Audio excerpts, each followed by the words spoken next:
Meus irmãos, a paz do Senhor. Estou sentindo uma graça aqui essa noite. Aleluia. Quero cumprimentar a todos com a paz do Senhor. Aos jovens que estão assistindo este culto, que Deus abençoe. Estava hoje em casa, conversando com o Senhor. Eu vou ser bem rápido, que os irmãos atentem a esta palavra. E eu estava dizendo ao Senhor, o homem, ele é falho. O homem, ele caminha a passos longos para a maldade, para o pecado. E Deus, ele me fez entender, né? Deus, ele disse, a partir do momento que o homem entende o sacrifício, o meu sacrifício, a partir do momento que ele entende o meu sacrifício, a minha morte, ele entende que existe saída, ele entende que existe esperança. A vida pode estar o caos, ele pode estar sem esperança. Alguém todo dia pode estar dizendo, não tem mais jeito. Mas Deus, ele prova o seu amor para conosco, sendo nós ainda pecadores. Porque Deus provou o seu amor por nós, seres humanos, sendo ainda pecadores. Olhe para o seu irmão com carinho, não pegue nele, só olhe para ele e diga, meu irmão, ainda existe saída. Eu estava pensando, e Jesus, ele fala que nós não devemos nos desesperar. Eu entendo que o sacrifício de Jesus, ele foi algo, não foi algo que ele mesmo forçou. Foi algo que já estava escrito, algo que Deus queria. Satanás queria acabar com o projeto. Satanás queria acabar com os planos. Satanás, de alguma forma, ele queria fazer com que Jesus, ele confundisse. Satanás queria fazer com que Jesus largasse o plano, o projeto. Ele queria que Jesus não morresse na cruz do Calvário. Mas Jesus, mesmo com a humanidade cheia de pecado, mesmo com o ser humano falhando, matando, se corrompendo, ele olhou para nós com um olhar de misericórdia. Lamentações fala que as misericórdias do Senhor são a causa de não sermos consumidos. As misericórdias de Deus são a causa de não sermos consumidos. A você que está assistindo este culto, eu não sei como está a tua vida, eu não sei como está a tua casa, eu não sei a situação que você está passando, mas nesta noite eu quero profetizar a bênção. O sacrifício de Deus vale também para a tua vida. O sacrifício de Deus valeu para a minha vida e ele vale também para a tua vida. Satanás talvez está no teu ouvido dizendo que a tua vida não vale nada, que você não é um projeto, que você não tem nada a ver, aleluia, com uma vida de crente, que você não tem nada a ver com uma vida na igreja. Eu quero te dizer que Satanás, ele é mentiroso, ele é o pai da mentira. Ele não quer que você chegue ao pleno conhecimento da verdade. Ele não quer que você conheça a salvação, a vida eterna, mas que nesta noite o amor de Deus, ele possa invadir a tua casa, que tu possas esta noite, que a cegueira espiritual, ela possa cair por terra, e que você possa entender o projeto, o plano de Deus para a tua vida, para que você vença a depressão, para que você vença tudo aquilo que faz com que você não venha entender a palavra de Deus. Que esta noite paradigmas venham ser quebrados, que esta noite esta dor no teu coração, que esta incerteza, que esta dúvida, que esta insônia, talvez você não dormiu esta noite, talvez você tenha passado noite de insônia, por alguma coisa, aleluia, que talvez te perturba, coisas que talvez mexem com o teu íntimo, coisas que talvez mexem com o teu coração, que tira a tua paz, que tira o teu sossego. Eu quero te dizer esta noite, Satanás, ele trabalha 24 horas para tentar acabar não só com a tua vida, mas também com a minha vida. Mas nesta noite, o amor de Deus venceu a dor, o amor de Deus venceu a cruz. A morte não pode segurar aquele que é dono da vida. Se você crê, se você que está em casa crê, se você que está aqui crê nessa palavra, ainda existe saída para as nossas vidas, ainda existe solução para a nossa casa. Não existe problema maior do que o nosso Deus. Ei, meu irmão, não existe problema maior do que o nosso Deus.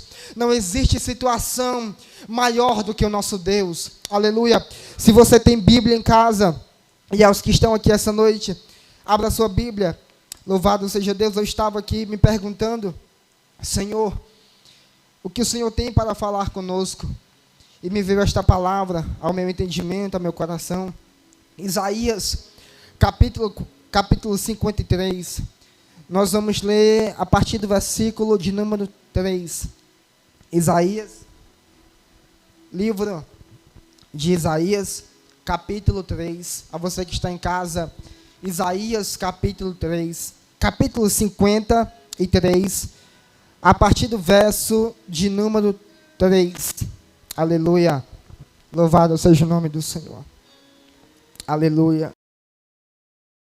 Amém, amados. Isaías 53, a partir do verso de número 3. Quem achou, diga amém. Diz assim: era desprezado e o mais indigno entre os homens, homens de dores, experimentado nos trabalhos, e como um de quem os homens escondiam o rosto, era desprezado, e não víamos, e não fazíamos dele, e não fizemos dele caso algum. Verdadeiramente ele tomou sobre si as nossas dores e as nossas enfermidades, levou sobre si, e ele tomou sobre si as nossas enfermidades, e as nossas dores levou sobre si. E nós o reputamos por aflito, ferido de Deus e oprimido.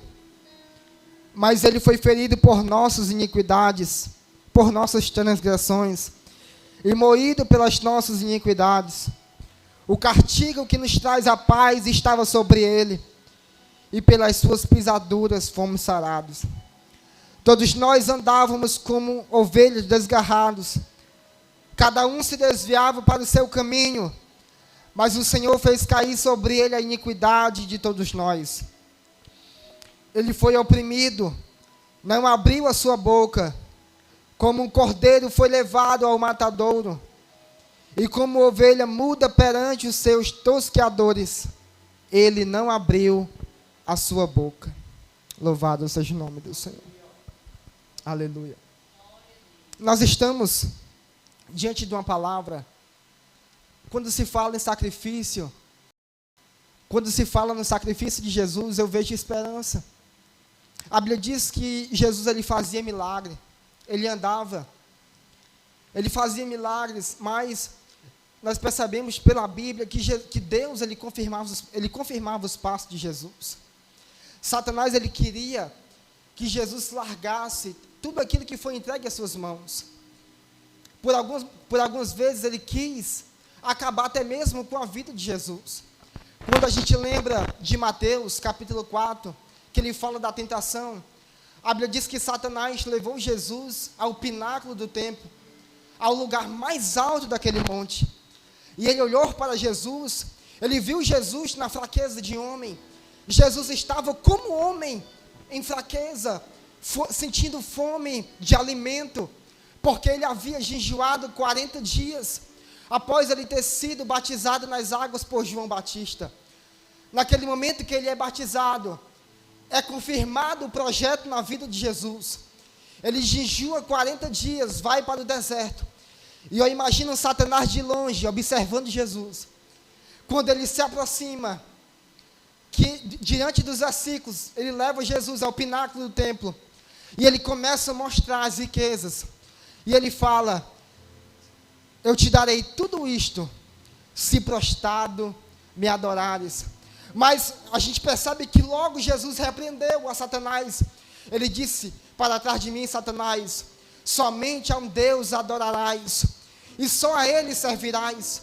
Existem tantas coisas que querem tirar o nosso foco, existem muitas coisas que querem tirar a nossa visão, que querem roubar a nossa visão, que querem tirar o nosso entendimento da palavra, que quer desviar o nosso olhar da presença de Deus, que quer tirar o nosso foco da palavra. Nós observamos que Jesus fazia milagre, mas ele, observe uma coisa, Jesus andava na terra como homem, mas ele em carne era o próprio Deus. Nós ouvimos falar no Pai, no Filho e no Espírito Santo, mas ele era o próprio Deus em forma de homem. Ele estava em forma de homem, mas ele era o próprio Deus. Por que, Tiago? Porque ele fazia milagre, ele curava os enfermos, ele expulsava os demônios, ele curava paralítico, ele ressuscitava morto. Quando a gente lembra daquela palavra de Lázaro, ele estava como homem na terra. A Bíblia diz que Marta chegou diante de Jesus, e Maria, e ela chorando, clamou, dizendo: Senhor, se o Senhor estivesse lá, o nosso irmão não teria morrido. Mas observe uma coisa, Jesus, ele não se apressou em chegar naquele lugar. Sabe por quê? Porque ele já sabia. A Bíblia diz que quando ela falou aquilo para ele, ele chorou. Ele era alguém, ele era amigo do coração de Deus, era alguém que Deus amava. Sabe, era alguém que Deus amava. Quando ele chegou lá, ele olhou para o céu e disse: Pai, eu preciso da tua misericórdia e da tua graça. Quando ele olha para frente, para aquela pedra, havia muitos incrédulos, pessoas que duvidavam. Em forma de homem, ele olhou para a pedra, pediu que removessem a pedra, olhou de longe e disse: Lázaro, vem para fora. O decandará managa sobre a calamar. Bem aí, Deus ele dá um tapa na cara do diabo. Como? Em forma de homem, cheio do poder de Deus. Ele olhou para dentro daquela tumba. Talvez quem estava do lado dele disse: não, vai ressuscitar não. Mas Jesus, olhando do céu, ele confirmou. E com autoridade ele disse: Lázaro, vem para fora. Lázaro saiu para fora, com vida, todo enrolado, mas com vida.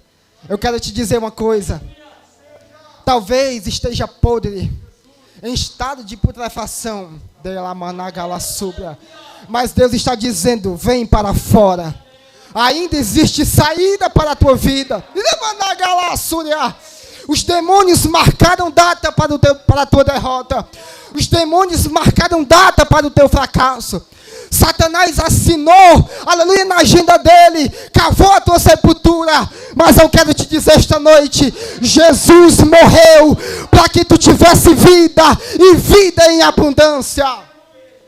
Aleluia! Satanás, ele escreve, ele marca o dia da nossa derrota, do nosso fracasso. Jesus, ele estava em forma de homem, mas Jesus, ele venceu a dor. Observe que a Bíblia diz que beleza nenhuma víamos para que o desejássemos. Ele era desprezado, mas alguém que fazia milagre, alguém que andava na Judeia, Jerusalém, Samaria, fazendo milagre, era desprezado. Observe, alguém que fazia o bem era desprezado. Eu quero te dizer uma coisa: às vezes nós somos desprezados por fazer o bem, por falar a verdade. Nunca espere um abraço de alguém porque você está fazendo bem. Muitas pessoas vão te ignorar porque você está fazendo bem, porque você está falando a verdade. Jesus, ele passou por várias cidades, curando os enfermos, fazendo milagre. Aquele homem cego estava lá clamando. Ele pegou a mão dele, ele cuspiu, não é isso, pastor? Pegou a lama, colocou nos olhos do cego, e aquele cego foi curado. Não há cegueira diante de Deus que ele não possa curar. Há um hino que diz: se Deus fizer, ele é Deus. Se ele não fizer, ele também é Deus. Se a porta abrir, ele é Deus. Mas se fechar, continua sendo Deus. Ele era desprezado, o mais digno entre os homens, mas ele suportou a dor. Ele estava lá prestes a ser condenado. Aquele povo que outrora recebeu os milagres, os livramentos, estava lá dizendo: soltem Barrabás e crucifica Jesus. Mas deixa eu dizer uma coisa: talvez Satanás estava de longe. Eu assisti um filme em que naquele momento que que eles apontavam Jesus e mandavam soltar Barrabás. No filme eu vi como Satanás de longe, sorrindo, dizendo, agora tudo acabou para ele. O povo estava soltando aquele que era condenado, aquele que estava condenado, aquele que havia uma série de situações que o condenavam. Satanás, de uma forma, queria que o plano se acabasse, que não houvesse futuro. Satanás sabia que com Cristo havia futuro. E ele estava lá, prestes a ser condenado. E ele sorrindo, talvez dizendo, acabou tudo para ele. Mas o que ele não sabia era que em Jesus havia um Espírito que lá naquele dia que ele foi batizado, através daquela pomba branca em cima dele, ele disse, ele bradou do céu, este é meu Filho amado, em quem me comprazo. Ali foi assinado o chamado de Deus. Ele veio na terra. Ele foi condenado, sim. Foi levado como ovelha muda perante os seus inimigos.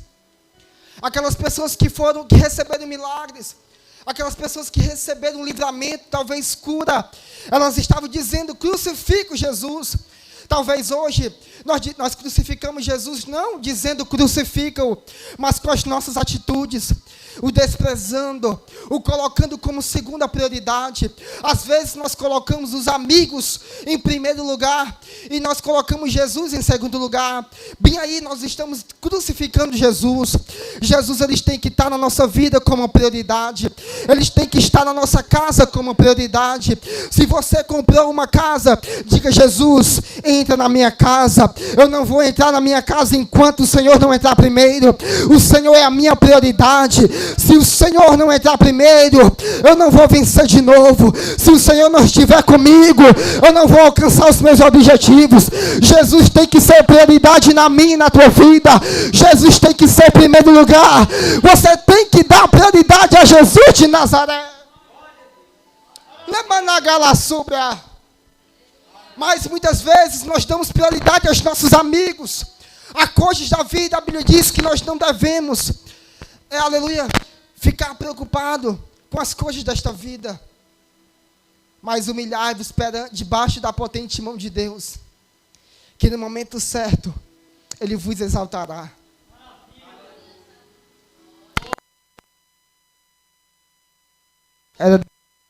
Aleluia.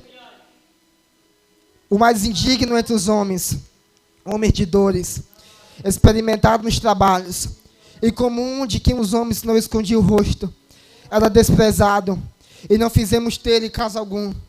Verdadeiramente ele tomou sobre si as nossas enfermidades, e as nossas dores levou sobre si. E nós o reputamos por aflito, ferido de Deus e oprimido. Jesus estava lá, suportando o peso. Uma vez eu estava em casa e eu chorei, porque eu comecei a lembrar do sacrifício de Jesus. Ele caminhando por aquela rua de Jerusalém, suportando o peso das chibatadas. Mas eu creio, irmãos, que Jesus, ele não olhou para trás. Ele suportou o peso das chibatadas. Ele suportou a dor da morte. Sabe, a Bíblia diz que aquele chicote havia pedaço de aço, osso pontiagudo, que quando batia na pele de Jesus, ele encravava. E quando ele entrava, quando aquele carrasco, ele puxava o chicote, vinha pedaços de carne. Eu quero te dizer, talvez você disse que não precisa de Deus. Talvez você bate no peito e diz que Deus é o teu dinheiro. Eu quero te dizer que você é carne. Você é pó. Se você não se humilhar diante de Deus, se você não buscar reconhecer Deus como teu único Senhor, é pesado esta palavra, mas não é minha, é a Bíblia quem diz que se eu confessar Cristo diante dos homens, Ele também confessará o meu nome diante do Pai. Mas esta mesma Bíblia diz que se eu negar diante dos homens, Ele também negará o meu nome diante do Pai. E aí, meu irmão, você quer que Deus confesse o teu nome diante de Cristo? Ou você quer que Jesus negue o teu nome diante de Jesus? Ele estava lá, suportou o peso das chibatadas, carregou a cruz. Às vezes nós dizemos que a nossa cruz está tão pesada. Às vezes nós passamos por momentos tão difíceis e nós dizemos: Senhor, por que eu sofro tanto? Por que eu passo por tantas lutas? E Jesus, Ele não reclamou. A Bíblia diz que Jesus, Ele não abriu a sua boca. Ele foi levado como ovelha muda perante os seus inimigos. Sabe, perante os seus inimigos. Homens que não tinham sensibilidade humana. Homens que não tinham amor. Homens que viam Jesus fazer milagre. Mas eles estavam lá, chicoteando, amassando, o sangue derramando, sendo comprimido. Mas a Bíblia diz que de nenhuma maneira Ele abriu a sua boca. E às vezes nós reclamamos tanto, nós choramos tanto. Sabe por que Jesus não abriu a boca? Sabe por que Ele não disse nada? E sabe por que nós choramos tanto? Sabe por que nós reclamamos tanto? Deus, Ele entende nossa dor. Ele suportou a dor. E quando você chora no teu quarto, sem ninguém ver, Ele entende a tua dor. Eu sei que nada vai se comparar com as chibatadas que Ele levou. Eu sei que nada vai se comparar com a lança de espinho, que foi com a coroa de espinho. Eu sei que nada vai se comparar com a lança que foi encravada. Sangue, Getsêmani, a palavra Getsêmani, o significado diz com prensa de azeite. Getsêmani, o sangue, o corpo de Jesus foi comprimido na cruz. O seu sangue foi derramado para que você tivesse vida. Ele carregou aquela cruz. Ele suportou a dor. Chegando no Calvário, Gólgota, lugar da caveira, lugar de sacrifício. Aquele mesmo Deus em forma de homem, corpo de homem, foi colocado numa cruz. A Bíblia diz que Ele foi colocado e um de seus braços não alcançou o prego. E a Bíblia diz que os carrascos puxaram seu braço, que deslocou o seu ombro. Imagine a dor que ele sentiu, para que a mão chegasse ao lugar onde fosse pregado. Os seus pés colocados juntos, a coroa de espinhos, a lança. Eu quero te dizer, meu irmão, você que está assistindo, talvez o teu momento não está sendo fácil. Nós estamos vivendo em um momento em que o caos domina. Eu abro o Facebook e eu vejo a fome que não é de hoje, a fome que já é de muito tempo, de muitos anos. Naquela mesma época já havia fome. E alguém talvez no Facebook está falando da fome, mas a fome não começou hoje. A fome já existia há muito tempo.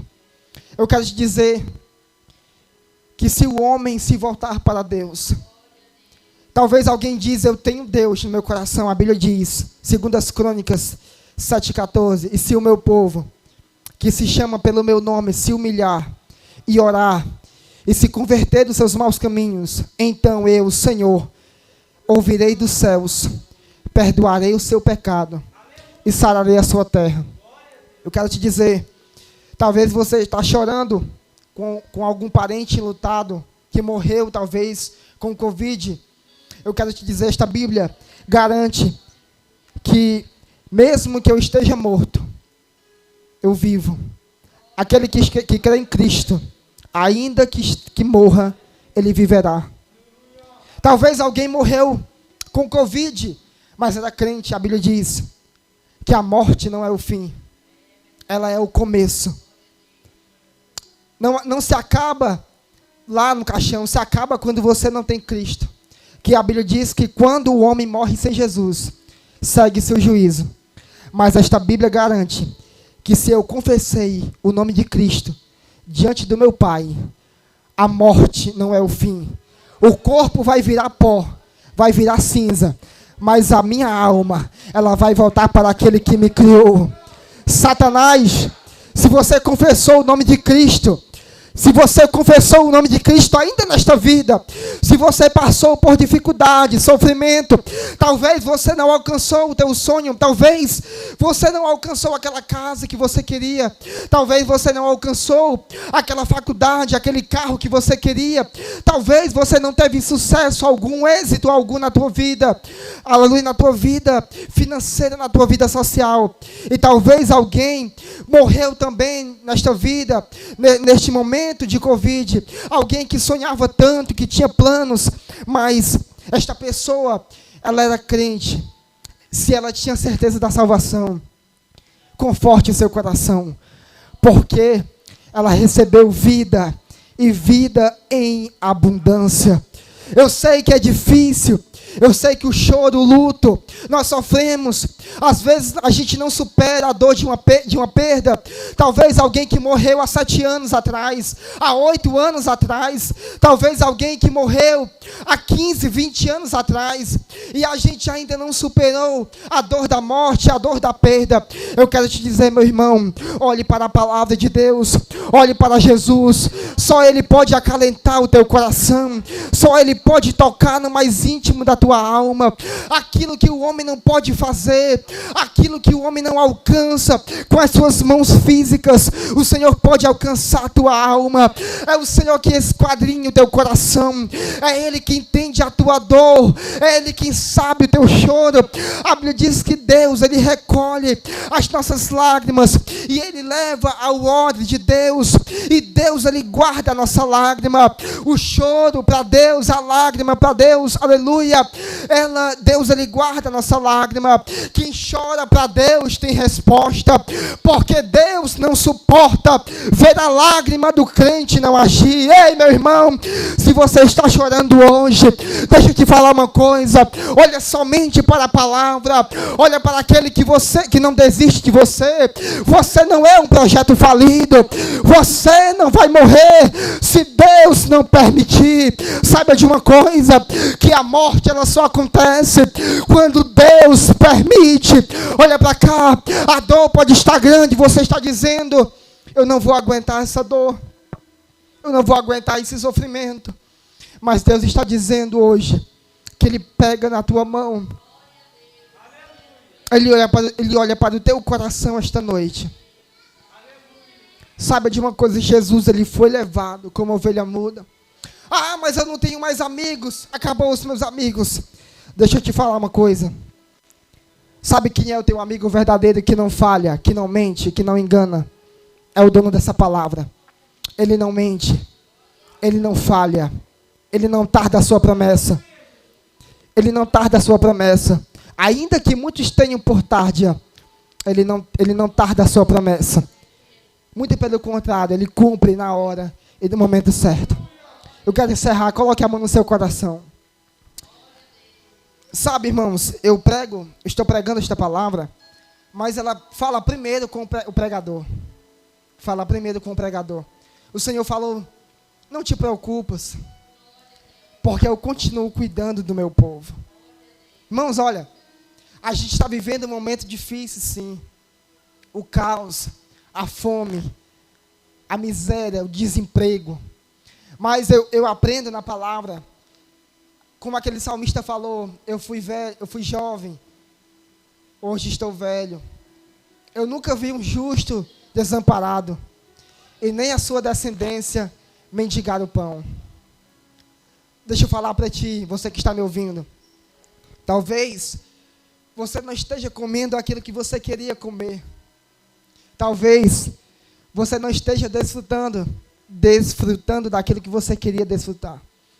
Mas eu quero te dizer uma coisa. Continue orando por aquilo que você tem vontade. Não desista de orar, não. Existe um Deus que cumpre, no momento. Ah, irmãos, eu estou sentindo uma graça aqui essa noite. Deus, Ele cumpre. Ah, mas tem alguém todo dia na minha casa dizendo, não vai dar certo. Vai dar certo, porque Deus é contigo. Coloque a mão no seu coração. Deus, esta noite, Senhor, nós ouvimos a Tua palavra. Deus, eu quero abençoar a vida dos meus irmãos esta noite. Deus, eu creio que o Senhor ainda vai fazer muito, Senhor. Deus, o Senhor tem feito grandes coisas. Inumeráveis são as tuas bênçãos, incontáveis são as tuas bênçãos. Incontáveis são as tuas bênçãos em nossas vidas. Pai, eu quero profetizar na vida de quem está assistindo. Talvez essa pessoa está chorando, está sofrendo, mas minha irmã, eu quero profetizar a bênção de Deus na tua vida. Eu quero profetizar a bênção de Deus sobre a tua casa. Satanás perdeu mais uma vez. O inferno caiu por terra. Os planos de Satanás faliram esta noite. Você vai vencer pela palavra. Você já é mais do que vencedor. Eu profetizo, minha irmã, não te preocupa com o celeiro. Deus vai encher a tua aljava. Deus vai encher o teu celeiro. Mas eu estou preocupado com o que eu vou comer essa noite. Ei, minha irmã, Deus vai mandar o mantimento. Deus vai mandar a provisão. Deus vai mandar, creia. Não te preocupas. Eu quero profetizar a bênção de Deus na tua vida, sobre a tua casa, a bênção de Deus sobre aqueles que te rodeiam, em nome de Jesus. Que você seja abençoada, que os meus irmãos que estão aqui sejam abençoados.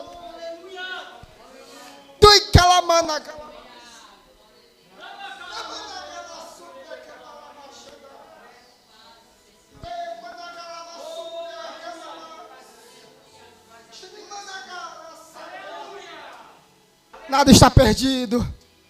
Eu profetizo a bênção sobre a tua vida.